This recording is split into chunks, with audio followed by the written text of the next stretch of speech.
I'm Chris Jovanelly. I'm a senior designer at Est Interior Design in Scottsdale, and I'm happy to be here. I've always been really artistic. I was one of those kids that was always doing arts and crafts or painting or drawing, and I had really great parents that really groomed that and supported me. And so when I was going to college, of course, I wanted to do something artistic, and my dad pretty much made me get a business degree, which at the time I wasn't crazy about, but now I'm thankful for it.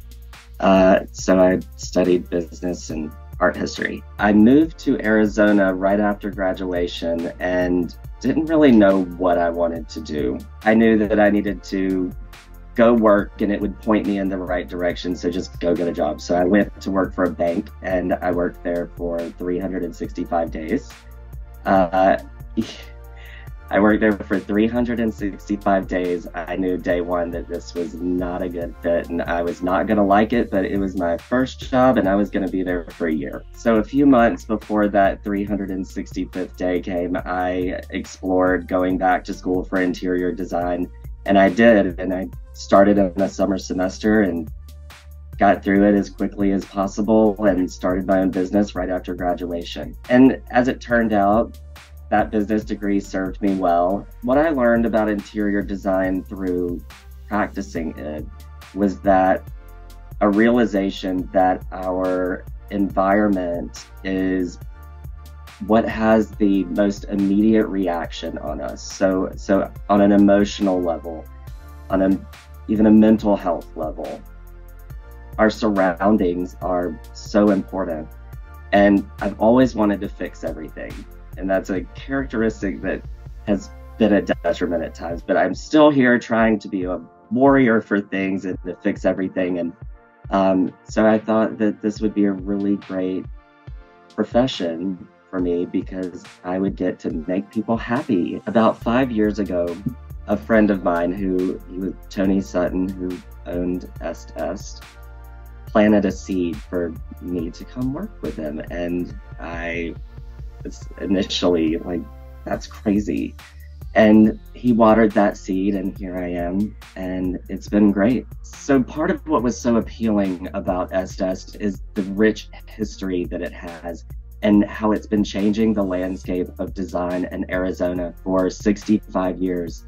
The original owners of Est Est, they designed the Phoenix Zoo. I mean, there's all sorts of things like that I have come to learn, and it's really something, and I'm happy to be here. I feel like I'm part of a legacy, and still to this day we do amazing projects. So most of our work is very large, mostly residential. We get to work with great architects, great clients, great landscape architects, great builders. And the homes that we're doing are landmark properties, and they're beautiful, and there's so much opportunity to do great design. And there's something interesting about the Southwest that is worth celebrating, that the landscape here is unique and it's beautiful, and it's inspired artists for decades. The modern art movement, the desert drew so many important artists here because of how inspiring it is. And I think that because of that, there's an interest in design and an appreciation for it that sets a foundation for designers to do great work.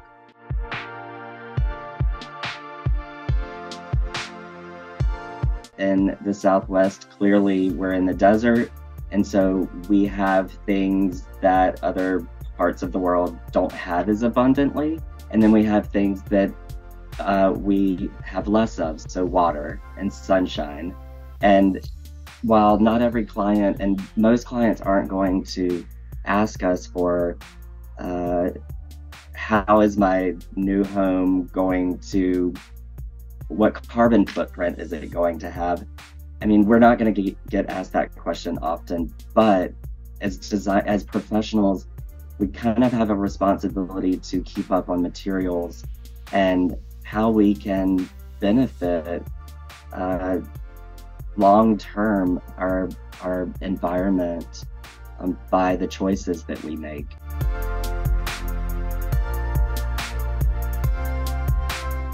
Tired of white kitchens, and I'm really happy to see that the trend that was there for so long of white marble countertops and white oak floors and white cabinets and white backsplash. I mean, that has never been my thing. So in design, I want things to, I want drama. I want it to be bold and graphic. And so things that layer each other, contrast with each other. And that's what gives you this element of surprise and a wow factor. So, and it can be value contrast. So light things layered on top of dark things. But it can also be textures. So leather against a rich mohair velvet. And so I think about contrast a lot, and it's like, it gives you a wow factor. For a long time, the material that we were celebrating was white marble that was so crisp and white, and it could have warmth in it as well. But what we're seeing now is very bold stone being quarried that would not have been embraced 5 years ago, but now it is embraced, and those are the stones and the slabs that just are wow, and designers are running towards.